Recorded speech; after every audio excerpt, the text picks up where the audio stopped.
اللہ نے ہمارے لیے یہ جو دین عطا فرمایا یہ بہت آسان دین ہے، اور اس دین کی ہم کو قدر کرنا چاہیے۔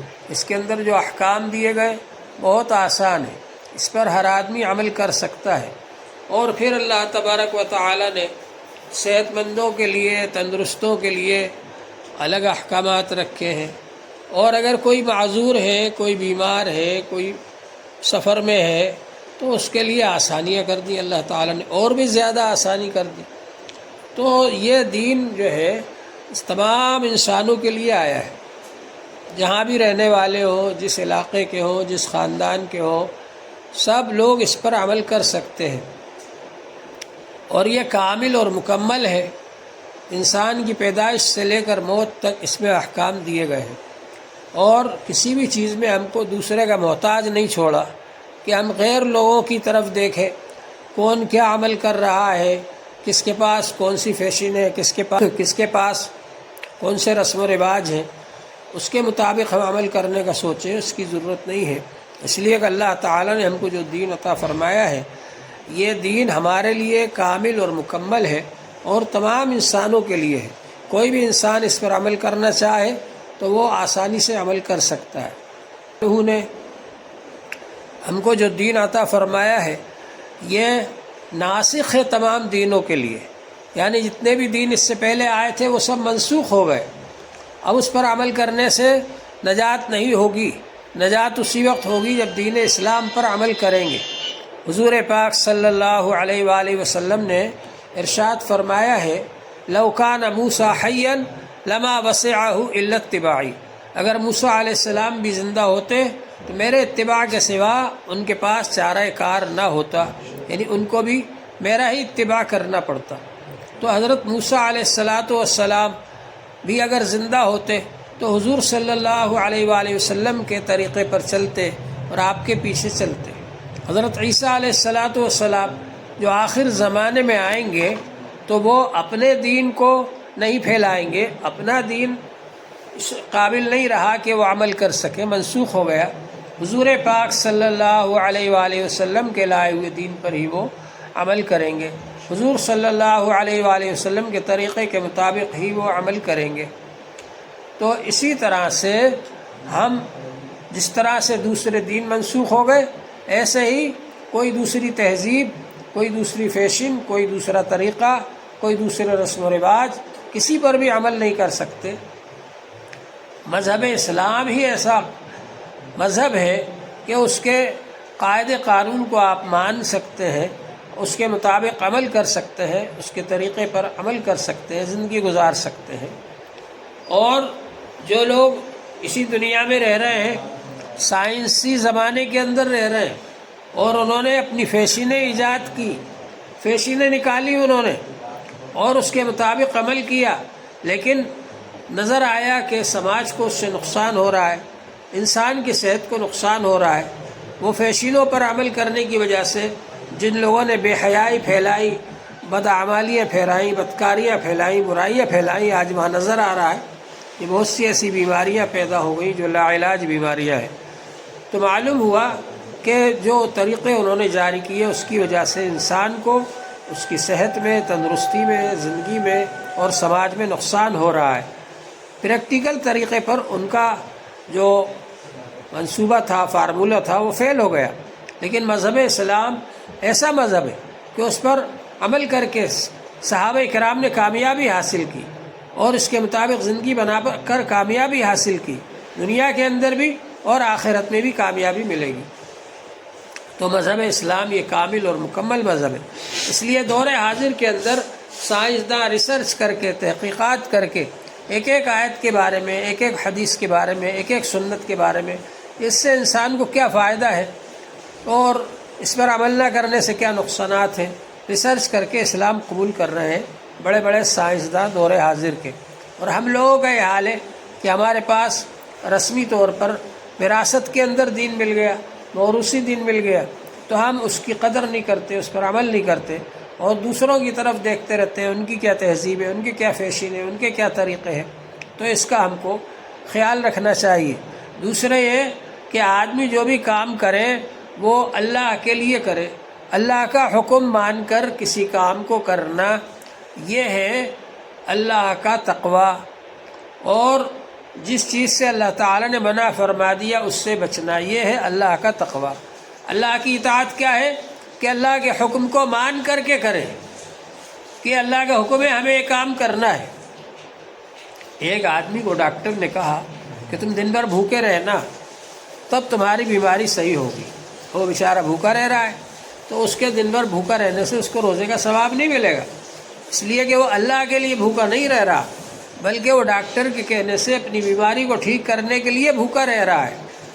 اور ایک آدمی وہ ہے جو کہ خالص اللہ کے لیے روزہ رکھتا ہے اور دن بھر بھوکا رہتا ہے، تو اس کو اجر و ثواب ملے گا، اس کا یہ بھوکا رہنا عبادت ہے، اس کو اجر و ثواب ملے گا، کیونکہ وہ اللہ کے حکم سے بھوکا رہ رہا ہے کہ اللہ نے حکم فرمایا رمضان شریف میں روزہ رکھنے کا، اس لیے میں روزہ رکھ رہا ہوں، تو ظاہر بات ہے کہ اس کو اجر و ثواب ملے گا۔ تو اطاعت کا مطلب یہ ہے کہ اللہ کا حکم سمجھ کر اللہ کے حکم کو پورا کرنا، اور تقوی یہ ہے کہ گناہ سمجھ کر اللہ کی ناراضگی کے ڈر سے رک جائے آدمی اس سے۔ اگر کوئی شخص یہ کہے کہ صاحب یہ دیوار بہت اچھی ہے تو زنا نہیں کرتی، یہ تو بہت اچھی ہے دیوار، تو دیوار کے اندر وہ صلاحیت ہی نہیں، طاقت ہی نہیں، لیکن انسان جو ہے اس کے اندر صلاحیت رکھی ہوئی ہے، طاقت رکھی ہوئی ہے، خواہشات نفسانی اس کے اندر رکھی ہوئی ہے، جذبات رکھے ہوئے جنسی، اس کے باوجود یہ سوچ کر کہ اللہ نے منع کیا ہے، اگر وہ گناہ سے رکتا ہے تو یہ تقوی ہے۔ تو آدمی تقوی اختیار کرے۔ اللہ تعالیٰ نے فرمایا یا ایھا الذین آمنوا اتقوا اللہ حق تقاتہ، اے ایمان والو اللہ سے ڈرو جیسا کہ اس سے ڈرنے کا حق ہے، یعنی صرف نمائشی تقوی نہیں ہونا چاہیے، ظاہری دکھاوے کے لیے آدمی متقی بن جائے، پرہیزگار بن جائے، یہ نہیں ہے، بلکہ دل کے اندر تقوی ہونا چاہیے۔ حضور پاک صلی اللہ علیہ وآلہ وسلم نے فرمایا التقوی ہاں ہونا، تقوی یہاں ہوتا ہے دل کے اندر، لیکن جب آدمی اس تقوی کے مطابق عمل کرتا ہے اور گناہوں سے بچتا ہے تو ظاہر ہوتا ہے کہ یہ آدمی متقی ہے، پرہیزگار ہے۔ ایک آدمی دوسرے کو مار سکتا ہے لیکن وہ نہ مارے اور اللہ سے ڈر جائے، یہ ہے تقوی۔ ایک آدمی اینٹ کا جواب پتھر سے دے سکتا ہے لیکن پتھر سے نہ دے، بلکہ کہے کہ جتنا مجھے بدلہ لینے کا حق ہے اتنا ہی بدلہ لوں گا میں، یہ ہے تقوی۔ تو تقوی یہ ہے کہ آدمی اللہ کے منع کیے ہوئے ہر کام سے بچے۔ حضور پاک صلی اللہ علیہ وآلہ وسلم نے فرمایا ہے الحلال بین والحرام بین وبینہما حمن، حلال بھی ظاہر ہے اور حرام بھی ظاہر ہے، اور ان دونوں کے درمیان ایک آڑ ہے، ایک رکاوٹ ہے، ایک سرحد ہے۔ جیسے ایک سرحد ہوتی ہے آپ کے کھیت اور دوسرے کھیت کے درمیان میں ایک مینڈ ہوتی ہے، ایسی ایک مینڈ لگی ہوئی ہے، آپ کے کھیت اور دوسرے کھیت کے درمیان میں ایک باڑ ہوتی ہے، آڑ ہوتی ہے، آپ نے وہاں پر یہاں سے وہاں تک تار لگا دیے تاکہ کوئی ادھر کا آدمی ادھر نہ جائے، تو یہ جو تار لگے ہوئے نا یہ رکاوٹ ہے۔ اسی طرح سے حلال اور حرام کے درمیان اللہ تعالیٰ نے ایک سرحد بنا دی، ایک آڑ لگا دی، ایک رکاوٹ بنا دی۔ اب جو شخص اس آڑ کو پار کر لے گا، اس مینڈ کو پار کر لے گا، اس آڑ کو پار کر لے گا، وہ جو رکاوٹ لگی ہوئی ہے اس کو پار کر لے گا تو وہ دوسرے کے کھیت میں چلا جائے گا۔ وہ اسی طرح سے حلال اور حرام کے درمیان میں ایک سرحد ہے، ایک آڑ ہے، جو اس آڑ کو پار کرنے کی کوشش کرے گا تو وہ حرام میں جا کر گر جائے گا، وبینہما حمن۔ لہٰذا اس آڑ کو پار نہیں کرنا ہے، اس حد کو پار نہیں کرنا ہے، اس حد کے ادھر ادھر رہنا ہے۔ اللہ تعالیٰ نے بتلا دیا کہ الحلال بین والحرام بین۔ حضور پاک صلی اللہ علیہ وسلم نے فرمایا حلال بھی ظاہر ہے اور حرام بھی ظاہر ہے، وبینہما حمن، اور ان کے درمیان میں ایک آڑ ہے، ایک سرحد ہے، اس حد کو پار نہیں کرنا ہے، اور اس حد کو جو پار کر لے گا وہ حرام کے دائرے میں چلا جائے گا، گناہ کے دائرے میں چلا جائے گا، برائی کی طرف چلا جائے گا۔ حضور پاک صلی اللہ علیہ وسلم نے فرمایا، ایک صحابی نے پوچھا کہ گناہ کیا ہے، تو آپ نے فرمایا کہ ما حاک فی صدرک شیئا فترک فتح ہو، تمہارے دل میں جو چیز کھٹکے اس کو چھوڑ دو۔ ایک تو یہ ہے کہ آدمی کے سامنے ظاہر ہے یہ حلال ہے یہ حرام ہے، ایک یہ ہے کہ اس کے بارے میں ظاہری حکم موجود نہیں ہے، معلوم نہیں ہے ہم کو کہ یہ حلال ہے حرام، لیکن ہمارے دل میں کھٹک پیدا ہوئی ہو سکتا ہے یہ حرام ہو، تو فرمایا کہ ماہا کا فیصد رہے شیء فدع ہو، جو تمہارے دل میں کوئی چیز کھٹکے اس کو چھوڑ دو، اس کو اختیار مت کرو، تاکہ ایسا نہ ہو کہیں اس کی وجہ سے حرام میں نہ پڑ جاؤ۔ تو حلال اور حرام کے درمیان جس چیز میں شبہ ہو جائے اس کو بھی چھوڑ دو، دعوا الربا والریبا، سود کو بھی چھوڑ دو، اور جس چیز کے بارے میں شک ہو کہ یہ سود ہوگی اس کو بھی چھوڑ دو۔ حضرت امام ابو حنیفہ رحمۃ اللہ علیہ ایک جنازے میں تشریف لے گئے، وہاں پر سایہ نہیں تھا، ایک گھر تھا، سب لوگ اس کے دیوار کی سائے میں کھڑے ہو گئے، امام ابو حنیفہ رحمۃ اللہ علیہ کھڑے نہیں ہوئے، لوگوں نے کہا حضرت ادھر آ جائیے سائے میں، دھوپ بہت زیادہ ہے، فرمایا کہ نہیں آپ لوگ کھڑے ہو جاؤ میں کھڑا نہیں ہوں۔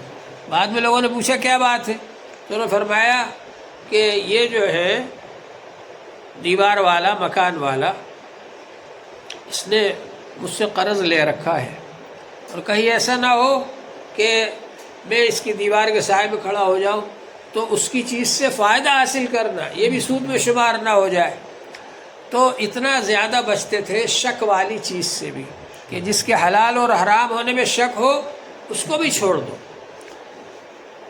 تو حرام کو چھوڑنا یہ تقویٰ ہے، اور جس کے حلال اور حرام ہونے میں شک ہو اس کو بھی چھوڑ دینا یہ ورع کا درجہ ہے، ورع تقوی سے بھی اوپر ہوتا ہے، یعنی جو شک کی چیز ہے اس کو بھی چھوڑ دیا جائے۔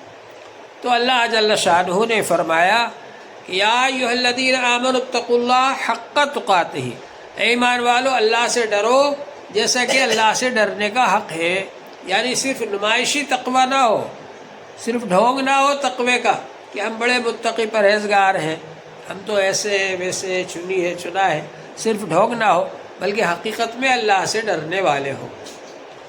اور حق تقاتہ ولا تموتن الا وانتم مسلمون، اور اس بات کی کوشش کرو کہ موت تک اسلام پر قائم رہو، اسلام پر آدمی زندگی میں بھی قائم رہے اور موت تک قائم رہے، موت تک مسلمان رہے۔ اسلام پر قائم رہنا ایک تو ہے اسلام قبول کرنا، اور ایک ہے اس پر قائم رہنا۔ حضور پاک صلی اللہ علیہ وآلہ وسلم سے ایک صاحب نے کہا کہ آپ مختصر نصیحت کر دیجئے، تو حضور پاک صلی اللہ علیہ وآلہ وسلم نے فرمایا قل آمنت باللہ ثم استقم، یہ کہو کہ میں اللہ پر ایمان لے آیا پھر اس پر جمے رہو۔ استقامت اختیار کرنا، یہ جمے رہنا، استقامت اختیار کرنا یہ بہت بڑی عبادت ہے، استقامت اختیار کرنا ضروری ہے، یعنی صرف ایمان والا کہہ دینا، ایمان لے آنا کافی نہیں، بلکہ موت تک آدمی اس پر قائم رہے اور جمع رہے اور استقامت اختیار کرے، یہ ہے کمال کی بات۔ صحابہ کرام نے کہہ دیا ہم اللہ پر ایمان لے آئے، اب لوگ مار بھی رہے ہیں، کافر لوگ مار رہے ہیں، پیٹ رہے ہیں، ظلم کر رہے ہیں، زیادتی کر رہے ہیں، مکے سے نکال بھی دیا، یہ سب برداشت کیا انہوں نے، لیکن اسلام کو نہیں چھوڑا۔ ایک بار جب اعلان کر دیا کہ ہم مسلمان ہیں تو اسلام پر قائم رہے وہ، یہ ہے کمال، یہ ہے استقامت، یہ ہے اعلیٰ درجے کی چیز۔ ان الذین قالوا ربنا اللہ ثم استقاموا تتنزل علیہم الملائکۃ الا تخافوا ولا تحزنوا وابشروا بالجنۃ التی کنتم توعدون۔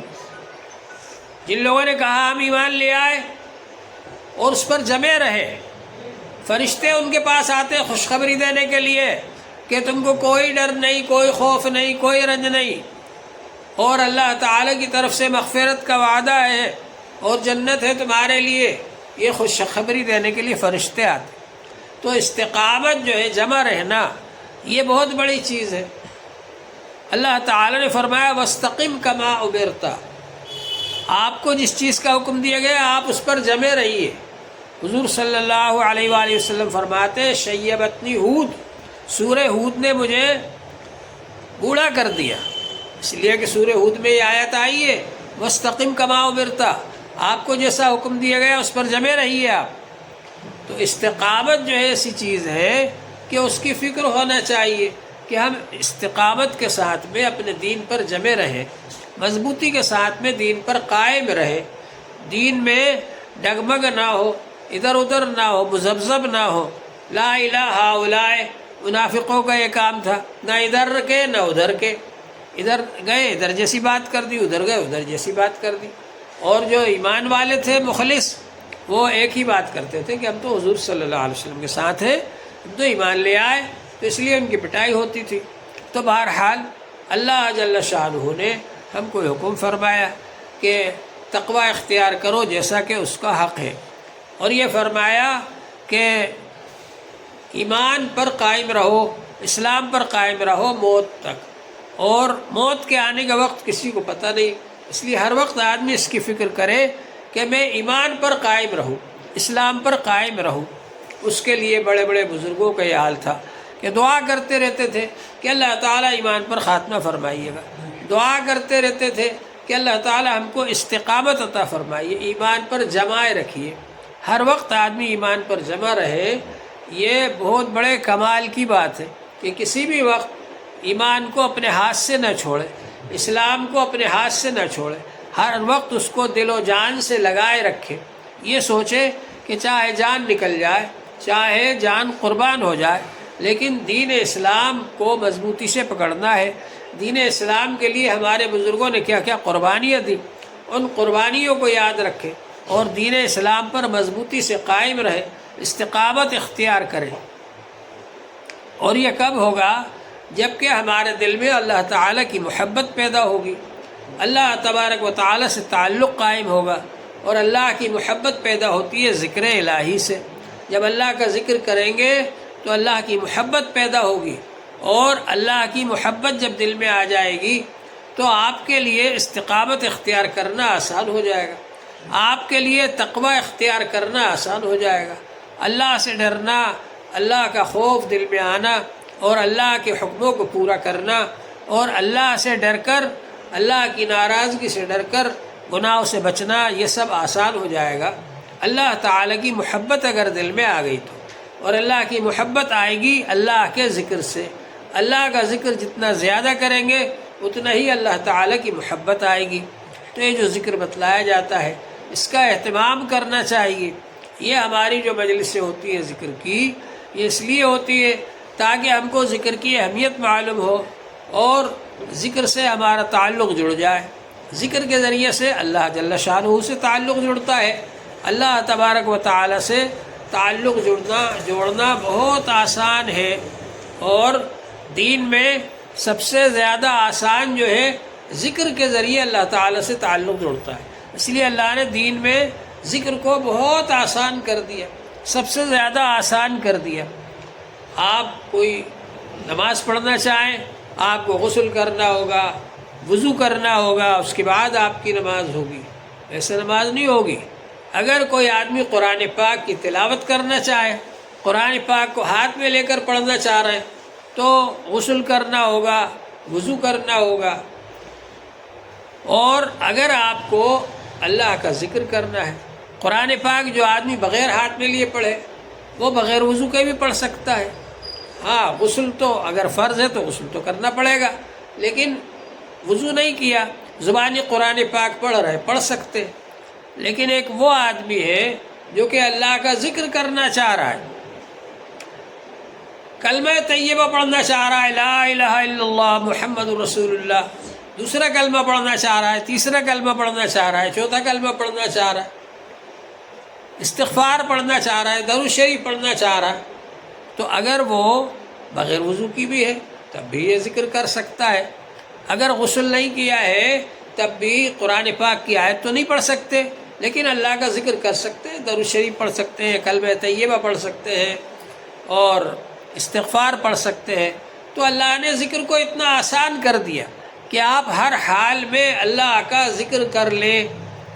حضور پاک صلی اللہ علیہ وآلہ وسلم کے بارے میں حضرت عائشہ رضی اللہ تعالی عنہ فرماتی ہے، یذکر اللہ فی کل احیانہ، ہر وقت آپ اللہ کا ذکر کرتے تھے، کوئی وقت آپ کا اللہ کے ذکر سے خالی نہیں رہتا تھا۔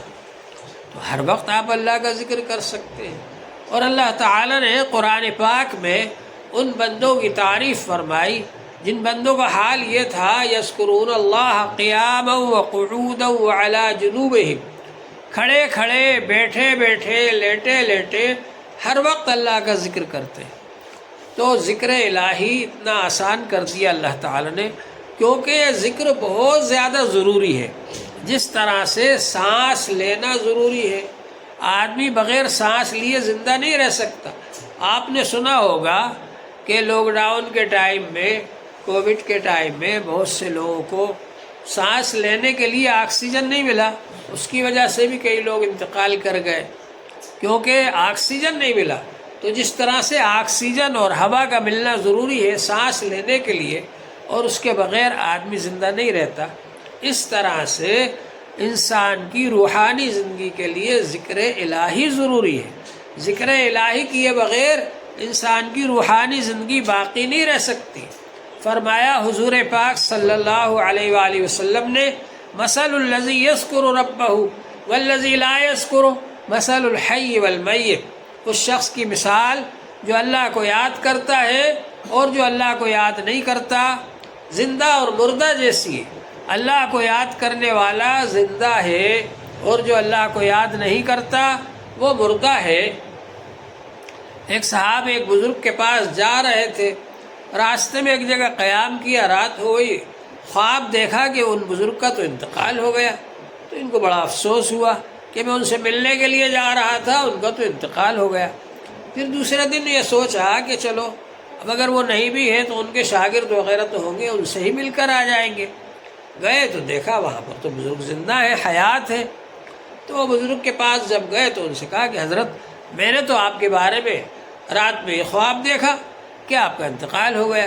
تو انہوں نے کہا ہاں آپ نے صحیح دیکھا، اس لیے کہ رات کو میں بغیر اللہ کا ذکر کیے سو گیا تھا۔ تو اللہ کا ذکر کرنے والا اللہ کی نظر میں زندہ ہے، اور جو اللہ کا ذکر نہیں کرتا وہ مردہ ہے۔ تو یہ روحانی زندگی کا دار و مدار اللہ کے ذکر پر ہے، جیسے آکسیجن کے اوپر دار و مدار ہے جسمانی زندگی کا۔ تو اللہ تعالیٰ نے جس طرح سے ہوا کو عام کر دیا، بغیر قیمت کے آپ کو ملتی ہے سانس لینے کے لیے، اللہ تعالیٰ کی طرف سے ہوا ہر آدمی کو ملتی ہے، بغیر قیمت کے ملتی ہے سانس لینے کے لیے، آکسیجن بغیر قیمت کے ملتا ہے۔ اتنا آسان کر دیا اللہ تعالیٰ نے۔ اسی طرح ذکر کو اتنا آسان کر دیا کہ کھڑے کھڑے، بیٹھے بیٹھے، لیٹے لیٹے، پاکی میں ناپاکی میں ہر وقت اللہ کا ذکر آپ کر سکتے ہیں۔ ہاں لیکن پاکی حاصل کرنے کے بعد جو آپ اللہ کا ذکر کریں گے اس کے اثرات زیادہ ہوں گے، اس کے فائدے زیادہ ہوں گے۔ وضو کر کے آپ اللہ کا ذکر کریں گے، اس کے اثرات زیادہ ہوں گے، اس کے فائدے زیادہ ہوں گے۔ تو ظاہر بات ہے کہ جتنا زیادہ اچھے طریقے پر آپ کام کریں گے اتنا ہی زیادہ اس کے فائدے ہوں گے آپ کو۔ بہرحال اللہ جل شانہ کا فضل و کرم ہے کہ اس نے ہم کو یہاں پر جمع فرمایا۔ یہاں پر جمع ہونے کا ہمارا مقصد یہ ہے، ایک تو ہے کہ ہم ذکر کرنے والے بن جائیں، دوسرے ہے کہ ہم تقوی اختیار کرنے والے بن جائیں۔ تقوی کا ادنا درجہ یہ ہے کہ آدمی کفر چھوڑ کر اسلام اختیار کر لے، کفر چھوڑ کر ایمان اختیار کر لے۔ جتنے ایمان والے ہیں سب متقی پرہیزگار ہیں، کسی کے بارے میں یہ نہیں سوچنا چاہیے کہ یہ متقی پرہیزگار نہیں ہے، ہم ہیں متقی پرہیزگار، یہ نہیں ہے، ایسا نہیں سوچنا چاہیے۔ سب ایمان والے متقی اور پرہیزگار ہیں۔ دوسرا درجہ تقوی کا یہ ہے کہ آدمی حرام کاموں کو چھوڑ دے اور حلال چیزوں کو اختیار کرے، ناجائز کو چھوڑ دے اور جائز کو اختیار کرے، گناہوں کو چھوڑ دے اور اللہ کی فرما برداری کرے۔ یہ اس سے اعلیٰ درجے کا تقوی ہے۔ ایک عام تقوی جو ہر ایمان والے کو حاصل ہے کہ اس نے کفر چھوڑ دیا اور ایمان کو اختیار کر لیا، اس سے اعلیٰ درجے کا تقوی یہ ہے کہ آدمی گناہ کے کاموں کو چھوڑ دے اور حرام کاموں کو چھوڑ دے اور حلال چیزوں کو اور جائز چیزوں کو کرے۔ یہ ہے اس سے اعلیٰ درجے کا تقوی۔ اور اس سے بھی اعلیٰ درجے کا ایک تقوی ہے، وہاں تک پہنچنے کی کوشش کرنا ہے جو اولیاء کرام کو حاصل ہوتا ہے، اور وہ یہ ہے ہر وہ چیز جو اللہ کی یاد سے غافل کر دے اس سے آدمی بچے۔ جو چیز بھی اللہ کی یاد سے غافل کرنے والی ہو اس سے بچنا چاہیے آدمی کو۔ حضور پاک صلی اللہ علیہ وآلہ وسلم نے فرمایا الدنیا ملعونہ وملعون ما فیہا، دنیا میں جو کچھ ہے وہ سب بھی باعث لعنت ہے، دنیا بھی باعث لعنت اور جو کچھ دنیا میں ہے وہ بھی باعث لعنت، الا ذکر اللہ، مگر اللہ کا ذکر، یہ اللہ کی رحمت کو کھینچنے والا ہے، اس کے ذریعے اللہ کی رحمت برستی ہے، لعنت دور ہوتی ہے۔ تو اللہ کا ذکر جو ہے وہ باعث رحمت ہے۔ وما والاہ، اور جو چیزیں اس کے قریب قریب ہو ذکر الہی کے، ظاہر بات ہے کہ اگر آدمی کھائے گا نہیں پیے گا نہیں تو ذکر کیسے کرے گا؟ تو اتنا مال کمانا جس سے کہ آدمی زندہ رہ سکے اور اتنا مال کھانا کہ جس سے آدمی زندہ رہ سکے، یہ باعث لعنت نہیں ہے بلکہ یہ بھی باعث رحمت ہے۔ تو حلال مال کمانا اور اس کو حلال جگہوں پر خرچ کرنا اور اپنے لیے خرچ کرنا کہ آدمی زندہ رہ سکے اور اللہ کا ذکر کر سکے، یہ باعث لعنت نہیں ہے، یہ بھی اللہ کی رحمت کا ذریعہ ہے۔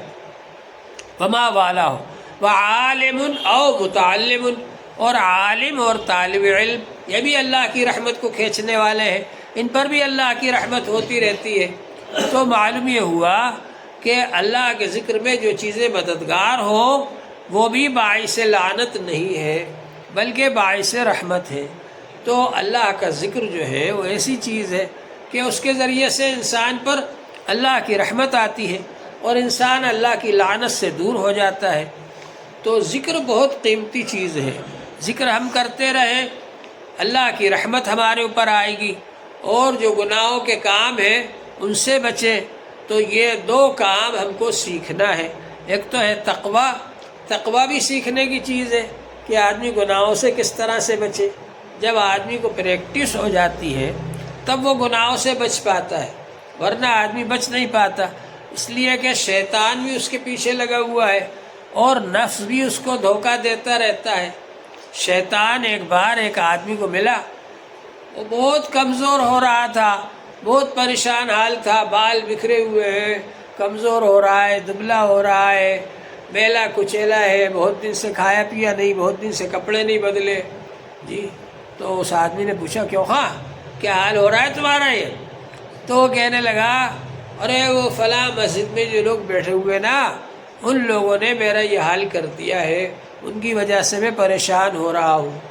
اب وہ صاحب گئے جس مسجد کا نام لیا تھا بغداد میں، وہاں پر دیکھنے کے لیے کہ وہاں کون لوگ بیٹھے، تو وہاں دیکھا ہے کچھ لوگ بیٹھے ہوئے اللہ کا ذکر کر رہے ہیں۔ تو اللہ کا ذکر کرنے سے شیطان کو اتنی پریشانی آتی ہے، پریشان ہو جاتا ہے وہ۔ یہ واقعہ حضرت شیخ رحمۃ اللہ علیہ نے فضائل ذکر میں لکھا ہوا ہے کہ ذکر کرنے والوں کی وجہ سے شیطان بہت پریشان ہوتا ہے، اس لیے کہ ذکر سے اس کو بھاگنا پڑتا ہے۔ لا حول ولا قوت الا باللہ جو پڑھی تو بھاگا وہ۔ تو ذکر کی لائن ایسی ہے، ایک تو ہے کہ شیطان ہمارے پیچھے لگا ہوا ہے، دوسرے نفس پیچھے لگا ہوا ہے۔ نفس کو قابو میں کرنا یہ بہت بڑے کمال کی بات ہے۔ الکیس من دان نفسہ، عقل مند اور ہوشیار آدمی وہ ہے جو اپنے نفس پر قابو رکھے، وعمل لما بعد الموت، اور موت کے بعد کے لیے تیاری کرتا رہے۔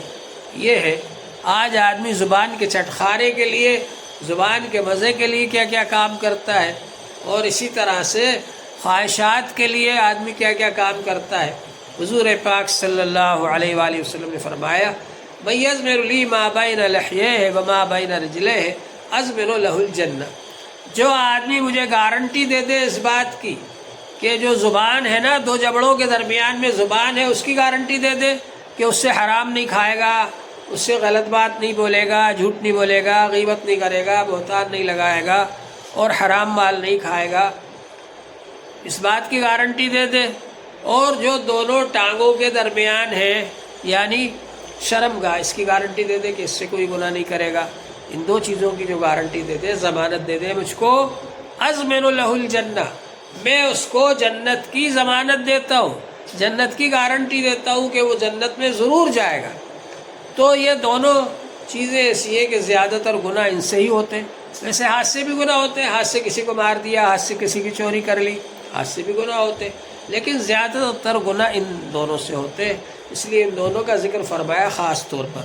تو یہ ہمارے اندر جذبہ ہونا چاہیے کہ ہم اللہ تبارک و تعالیٰ کی اطاعت کرنے والے بن جائیں، اللہ کی فرما برداری کرنے والے بن جائیں، اور گناہوں سے بچنے والے بن جائیں، اور اس کی ٹریننگ دینے کے لیے، اس کی مشق کرانے کے لیے، اس کی پریکٹس کے لیے، اور اس کا جذبہ پیدا کرنے کے لیے مجلسیں ہوتی ہیں کہ ہمارے اندر تقوی کا جذبہ پیدا ہو، ہمارے اندر اچھائیاں آئیں، ہمارے اندر برائیاں دور ہو جائیں ہمارے اندر سے، اور اچھائیاں ہمارے اندر آ جائیں۔